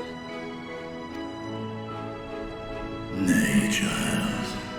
While mine eye hath borne witness to the whole of our nation's history, to its future I am blind as thee. Countrymen, calamity the likes of which we have never known is come to Favnir, our home.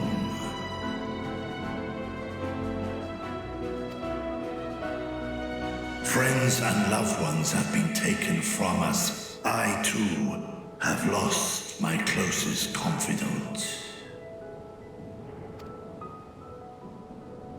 Aether loved this land and served it with dignity till his dying breath. A nobler satrap there will never be. For so long, I lacked the courage to face you. I will not easily earn your trust, this I know. And yet, I cannot sit idly by and abandon Radzat to her fate. A font of boundless vibrancy, this jewel of the ocean. Since time immemorial, hath she glittered with every color imaginable. To this dragon, slumbering in his dark lair, 'twas a mesmerizing sight, and one that brought no end of joy to my heart. This calamity hath stolen too much from you already, yet so long as you live, the light of Radzat will never be extinguished. I pray you let me watch over it, over you, and lend me your strength, that we might face this trial and those to come as one. I do not know you, dragon, but I thank you for speaking the truth to us. As divinities, both Manusha and Riga once joined together, so too do I believe that hand in hand, we can overcome this ordeal and welcome an era of peace.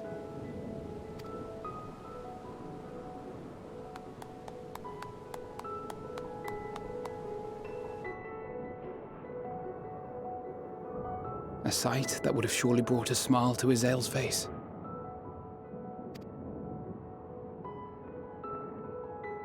Indeed.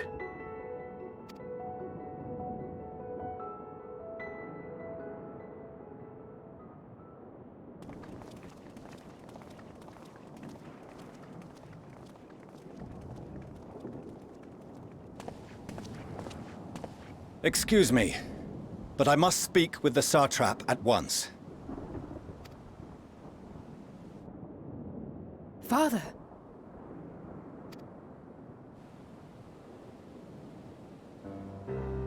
You have suffered dearly of late, yet you must endeavor to look beyond these losses to the future you yet have.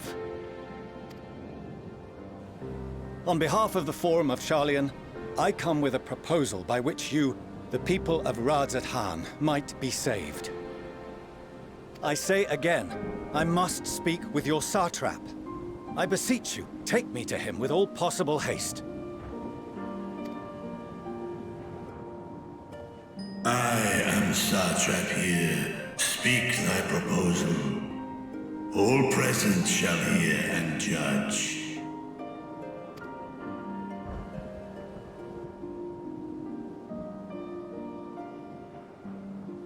If I have given offense, then I apologize. First, allow me to share with you what knowledge we have of the phenomenon responsible for your woes. The final days. 'Tis an affliction of stagnancy and rot, sown into the currents of the star. Though the first prominent manifestation was here, in Thavnir, it will invariably spread to every corner of the world. The Forum was forewarned of this apocalypse several centuries ago. Thenceforth, my predecessors sought to prepare for the end times in the only conceivable fashion, by securing a means of escape.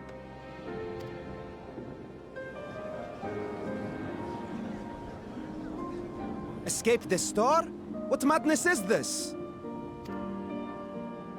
'Tis by no means madness. With the coming of the 7th umbral calamity, the true nature of the Red Moon, Dalamud, was revealed. That it was an artificial construct of ancient Alag.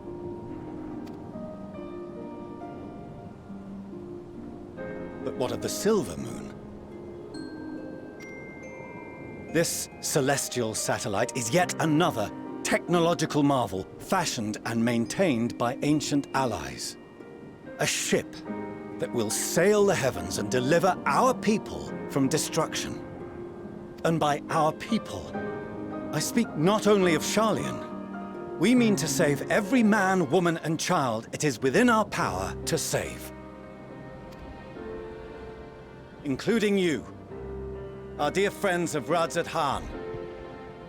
Recent events necessitate adjustments be made, and quickly, but we can and will escort you safely to the moon.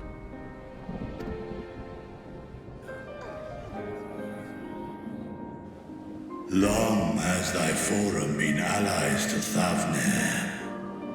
I trust thou dost not extend this offer lightly. Yet I wonder, is this truly the way? Is there a future to be built for us beyond this star our father deemed the last bastion of hope? It is for that very reason I come before you and your people. To answer any and all of your questions. To offer my assurances and allay your fears. Though, if you wish the best for your people, I advise you to render your decision swiftly.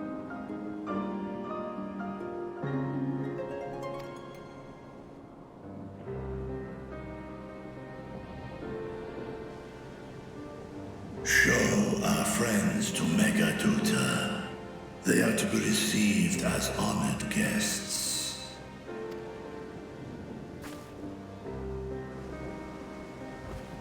Worry not. Whatever decision is reached, your paths shall be yours to decide.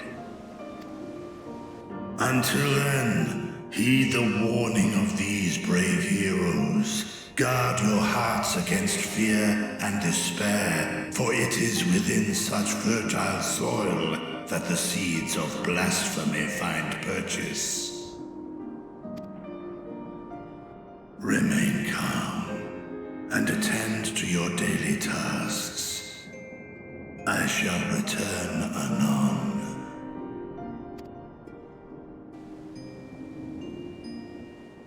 We'll do as you say, Master Vitra. We believe in you.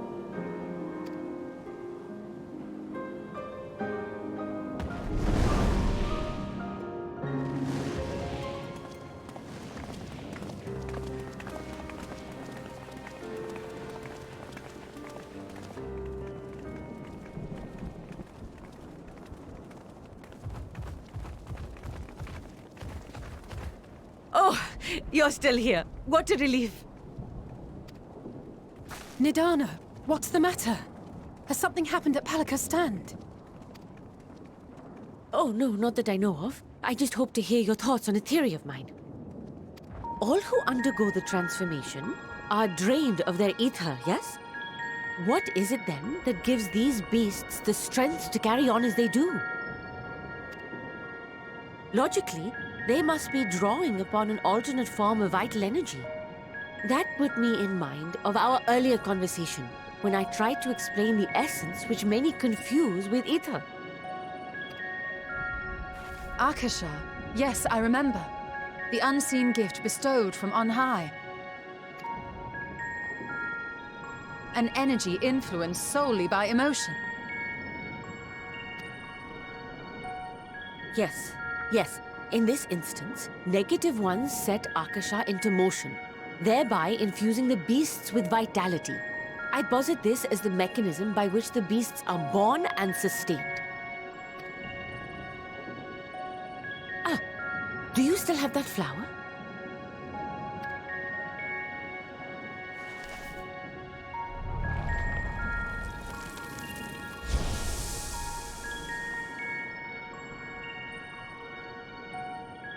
If we accept that it once shone bright by drawing upon Akasha, influenced by the thoughts of those nearby, then fear, terror, despair, negative emotions so powerful as to suffocate it, permeated the air in this place.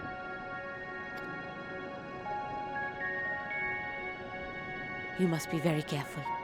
The forces which drive the final days may be beyond our ability to perceive.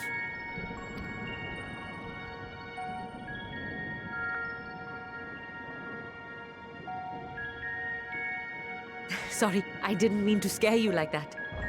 At any rate, I will continue my research into Akasha. Do temper your expectations, however. There are sadly few detailed studies upon which I may draw. Formulating a new theory as you have is itself no small feat. I wish you well in your endeavors, and pray you take care. Thank you. You stay safe as well, yes? Till next we meet, and we will meet again.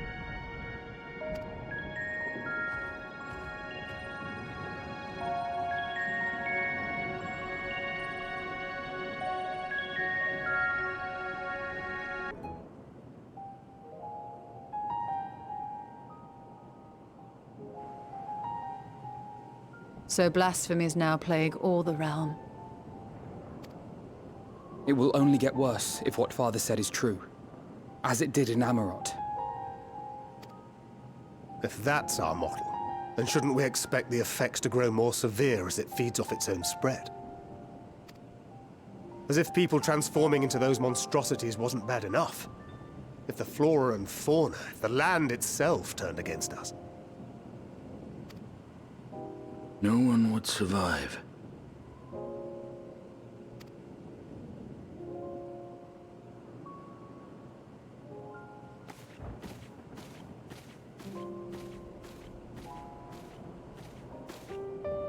Here's your order, friend.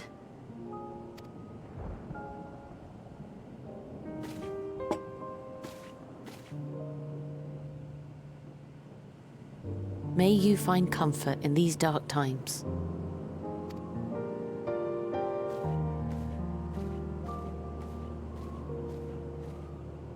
Where do we go from here? If there's one thing we've learned, fighting blindly and simply reacting to what comes will accomplish nothing. We must find a solution that addresses the fundamental cause.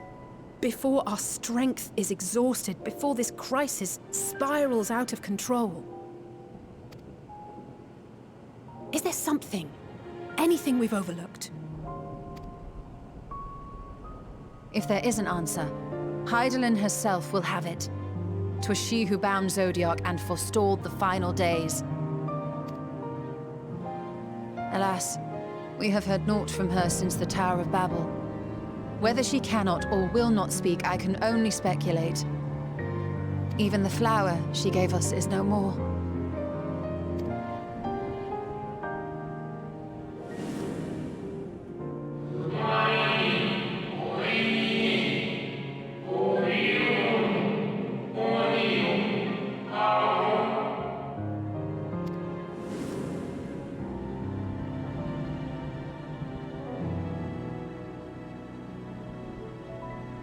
So advised the Watcher. But what could be the significance of that name? It is entirely unfamiliar to me. To me as well. It meant something to the ancients, though. In our time. Most surely. Yet I do not recall a single mention of it in the records of Anida. Another dead end. And quite literally. It's not as if there are any ancients living we could go and ask.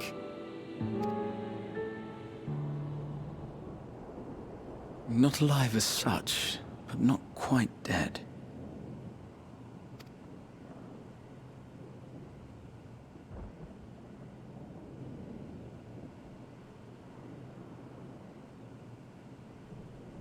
Elidibus.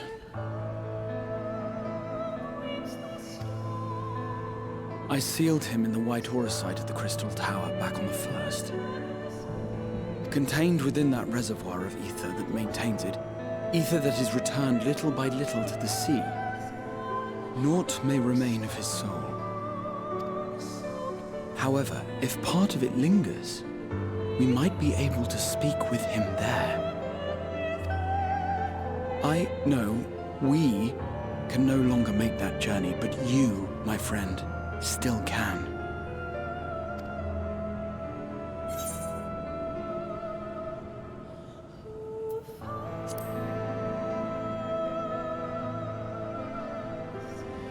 Yes, we can but act and hope for the best. If nothing else, should we learn the First is safe, we'll have that much more reason to keep fighting the good fight. That said, the odds are not in our favor, to say the least.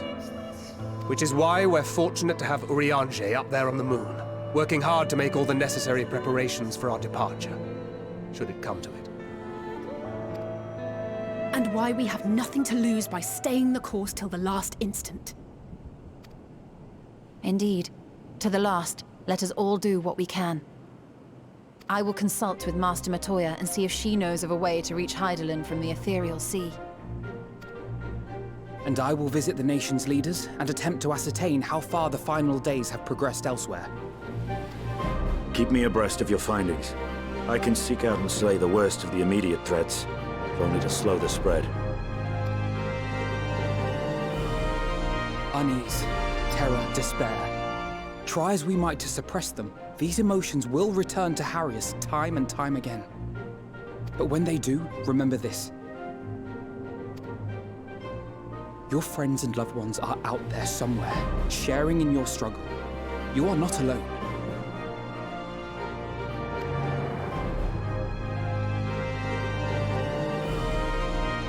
So ends the brief respite before the next revelation. Yes, so much left for you to see. Where beginning ends and end begins.